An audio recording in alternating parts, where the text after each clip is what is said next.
यानी इस उम्र में इतनी अल्प आयु में इतना बड़ा अस्पताल और आने वाले दिनों में बहुत बड़ा हॉस्पिटल और तैयार कर रहे हैं फार्मा का।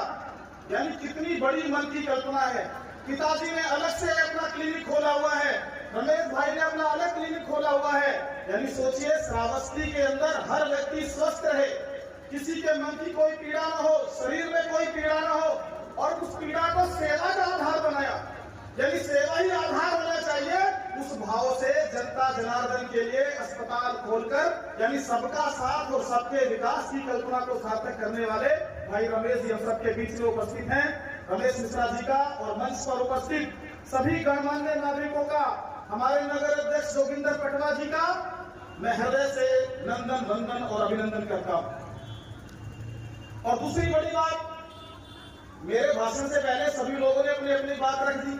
रामोत्सव की बात कर दी, बहनों की बात कर दी, भाइयों की बात कर दी। मुझे लगता है सारी बात तो होगी भाषण की। अब मेरे लायक तो कुछ बचा ही नहीं। अब मैं बोलूं तो क्या बोलूं, लेकिन बोलना तो पड़ेगा ही, अब पड़ेगा। अब आप लोगों ने जो बोला है उसी का मैं समरी कर दूंगा।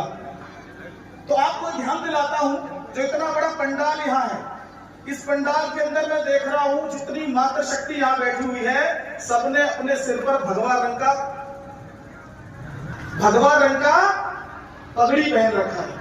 और भगवा की बात क्या चल रही थी, तो मैं इस रामलीला मैदान में भगवान श्री राम के सामने नतमस्तक होते हुए जो यहाँ यज्ञ हो रहा था, उस यज्ञ की लपटें भी भगवा रंग की थी, उस यज्ञ की लहर भी केसरिया रंग की थी, और उस केसरिया को अपने सिर पर बांधने वाली ये बहनें इस पंडाल में जिधर भी आप सिर उठाकर देखेंगे तो भाइयों से ज्यादा संख्या इन बहनों की है। जरा इनके लिए जोरदार ताली बजाकर इनका स्वागत करें।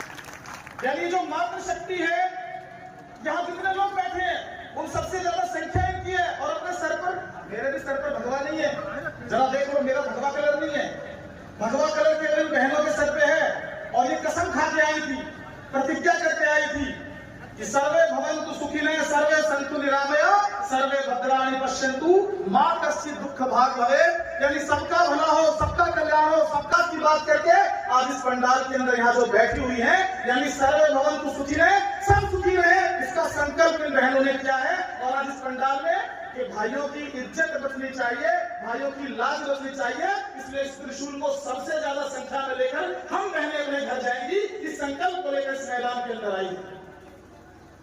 आज आपने बहुत सारे भगवान देखे, बहुत सारी माताएं भगवान देखी है, स्त्रियां भगवान देखी है, सबके हाथ में कोई न कोई अस्त्र है, सबके हाथ में कोई न कोई शस्त्र है, लेकिन आप